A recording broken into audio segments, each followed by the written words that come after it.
US authorities have admitted that the shooting of a Sikh man of Indian origin in Kent was a hate crime. Cops claim that the Sikh man, who was shot outside his home in Washington by a partially masked gunman shouting, "Go back to your own country," was targeted because of his ethnicity.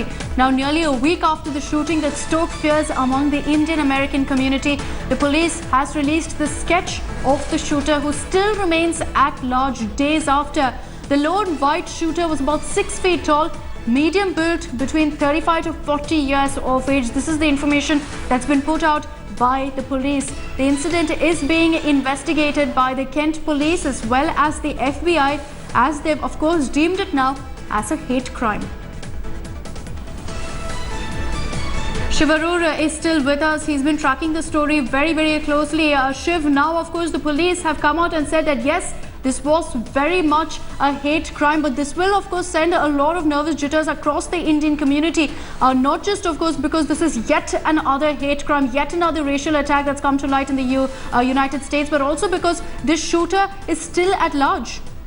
The shooter is still at large. Deeprai, thankfully, is very much alive and recuperating in hospital. But I think what the police investigating this particular case in the Washington State area, Akshita, have confirmed is what was suspected all along, that this was, this was a hateful, racist-driven crime that was, that played out. Deeprai, can perhaps thank his stars that he's still alive. But it comes, during a spate of similarly racially charged crimes, that have swept some parts of the United States. There have been as many as 5 or 6 crimes in a very short span of time, and Deeprai was one of them.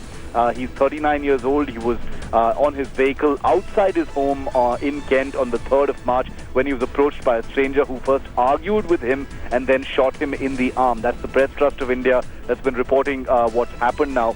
Well, no leads, like you said, have been found to trace the shooter just yet, which is a source of great concern because this was a violent crime where this particular, man can be put away for life imprisonment for attempt to murder, along with other charges that include, racism and, other related crimes. At this stage, the family is apparently cooperating with the police. They're trying their best to speak to others in the community and get a sense of whether this man was a serial offender of any kind until they get it. But I think the fact that the US police has come out and specifically said that this was a race-driven hate crime is very important, and I think that will be some comfort to the community there. Absolutely, Shiv. And what's absolutely shocking in this particular incident was that there was no provocation whatsoever. This man was in his car and then he was attacked by this person who was of course wearing a mask. He was shot at. Deeprai was shot at. He is currently in the hospital recuperating. Thanks, Shiv, for joining us with those details.